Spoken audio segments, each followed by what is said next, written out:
Welcome back to the channel, guys. It's getting really close to June bug, and as you guys saw in the last video, we're doing that all motor racing series. So I sent the twin disc out to comp, and they're supposed to be sending me back a new updated version all under warranty, but I don't know when that's going to be. So next week I want to go testing. So right now we're just getting everything back together. We're putting the old reliable clutch and flywheel back on. So this is just a standard flywheel that's been lightened, and go through 44 foot-pounds plus a 90. You can weld these. You probably should weld them. I'm not gonna weld it just because I don't know, it's probably gonna bite me in the ass, but I'm not welding them right now. And then I'm just putting back in this used Clutch Masters. This is a FX 400. As long as these rivets don't break, we should be fine. That's the main reason to go to the twin disc, is so you don't break rivets anymore. So I'm gonna throw that on, and then we got to put the dog box back on. So you guys should have saw that that's back together. I did get this spacer, but I'm hoping to not need it. I shouldn't need it anyway with the FX 400. We'll check it out. Worst case, we can take it back off and do it. That's pretty much it for that. So we're just gonna try to get this back together, back in the car. Hopefully by the end of this video, you guys should see it all back together and in the car running.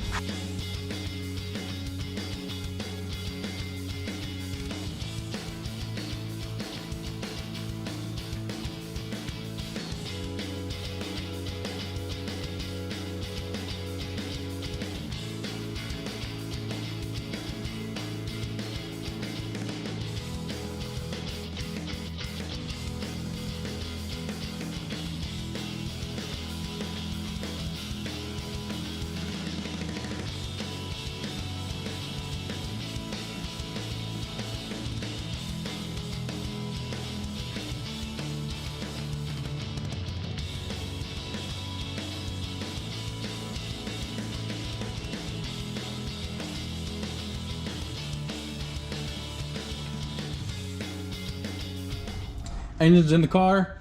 All we got to do is the wiring. Got to do the coolant lines, put the rad and stuff back on. That's all easy stuff. But I do have to, on the wiring, I have to wire up this sensor. So that's going to be one of the next things I do. I also, since this trans has been opened up and taken apart, I do want to readjust the shifter just to be certain. You can never be too sure on stuff like that. There was some stuff I wanted to get done. I may still do. I don't know yet. I really want to do these camber plates. I need to do some measuring, see what I can fit here, because now there's probably two. Actually, really, there's only one option for these camber plates, which is Eurosport, and they're just old. They're ugly. Everything's on top. They're just ugly. That's the only reason I don't want to buy them. And then they have those silver arrow ones or something like that. There's a bunch of knockoff versions where it's like the OEM mount, but then it has a plate up here that kind of locks it together. Well, those plates see way too much pressure and they bend and break. That's not something I even want to try. I'm much more confident just cutting off the strut towers and bolting something in its place. I would like to get something that has 4 bolts, but we'll see what I can find. I don't know if it'll be in the cards for this week, but if I can't get anything, I do have to do another alignment on this. I need to, because the last time out, when I was accelerating down track, my steering wheel, basically I was like that, and it gets real sketchy. So something's jacked up in the front end. Just got to go through it and check it all out. I'll probably put it on the lift for all that, but yeah, we're just gonna get this thing going. By the end of this video, you guys are gonna hear it fire up.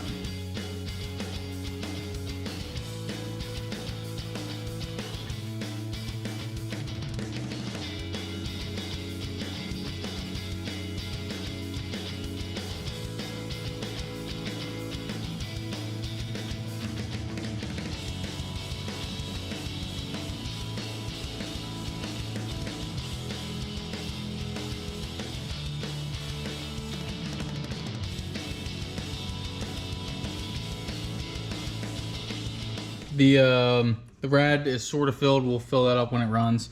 But always, if you're putting any kind of new bearings new top end, anything like that, crank it and get oil pressure. So right now I have all the spark plugs out, and I'm just gonna turn on my jump box.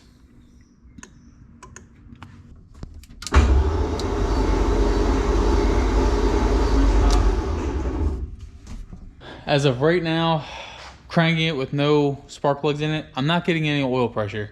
Now, I did take, there's a couple things I did. One, change the oil filter housing to a totally new setup. Two, I took out the oil pressure relief valve, checked that out. Three, I took the oil pump crossover tube out. And four, I put new rod bearings in it. The rod bearings definitely aren't causing it. What I'm thinking is that when I took that check valve out, that it literally let all the oil out of the oiling system. So, you know, it would have probably like had some vacuum on it, but I took it out and now I'm cranking it and I'm only getting 200 RPM. It's probably not enough. So here's where I say, do as I say, not as I do. Get your oil pressure before you start it. But right now, I'm just gonna start it and watch and hope I get oil pressure. So might as well come along with it.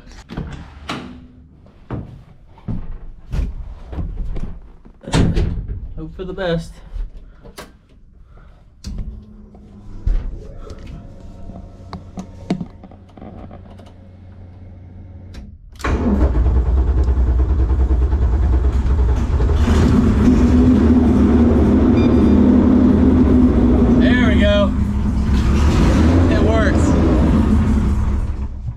It works.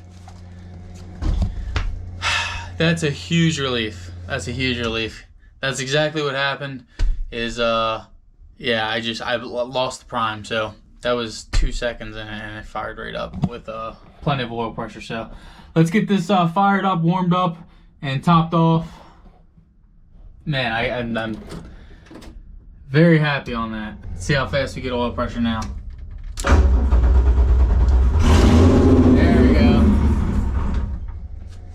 70 pounds instantly.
So I think we're pretty good. I was having some weird issues last night where the first issue was that I messed up myself and the TPS sensor and the oil pressure sensor, the old one, were the same exact plug. And when I put in the new sensor, I cut the TPS plug. So I was trying to figure out why I had no oil pressure. It turns out that the switch was wrong. So my TPS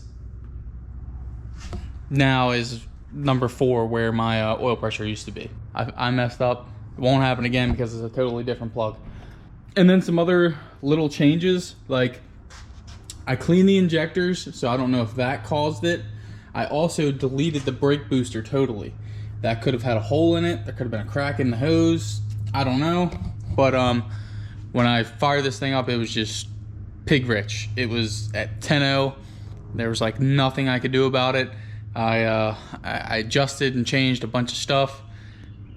I had to bring fuel down. I had to bring the idle enrichment down. I had to change a bunch of stuff to then get it idling where it used to. And because, remember, this has a hood exit and the O2's right there, at idle it doesn't really read cleanly. But I know for certain that this car idles at about 19 to 20 AFR. It's lean, but it's not really lean, if that makes any sense. I can keep adding fuel all I want, but it'll never go down. I'll just start to see fuel coming out of the exhaust. So I have it set now where it's good. When it was at 10, I knew there was an issue. It was idling at a crazy part of the map. I had to change some stuff. So now I'm pretty certain that the engine's all good, set up. The transmission, I didn't do anything to even try it. I just adjusted the shifter. I gotta put the axles in and put the front end on. And I really wanna get this out to the track tomorrow. We'll see. Remember guys, Junebug is coming up really fast. We have that all motor tour coming up. So I got that all dialed in. We got all the payouts here ready to go. So if you come to the events, so if you win, show, or place, you'll be getting cash at all the events. And just come say hi, come talk. I'd really like to get the all motor stuff going again. So as you can see, I am working on another guy's Bill's car. I'm trying to get that ready for Junebug as well. So we have 2 all motor cars right here, and there should have been another one that just got fired up last night. So I think it's going in the good direction. And remember, if we have enough cars show up to Junebug and enough cars show up to the VW Nationals, we are getting a pay bump at the MIR ET series. So that MIR ET series, people might be bringing home $700-800. So get ready. I want everybody to be out there, be as competitive as you can be. We have a little bit of rules. People are gonna go crazy this year. I just wanna see some fast stuff. Next year we'll rein it in. So if you guys can, give me a like, comment, and subscribe. I'm gonna be messing with some stuff. There will be a testing video, hopefully next week. I should be going tomorrow. So there's a little delay in videos, but there definitely will be a video on this. Either it's gonna break again or we're gonna go 10. That's all that can happen right now. So yeah, see you guys in the next one.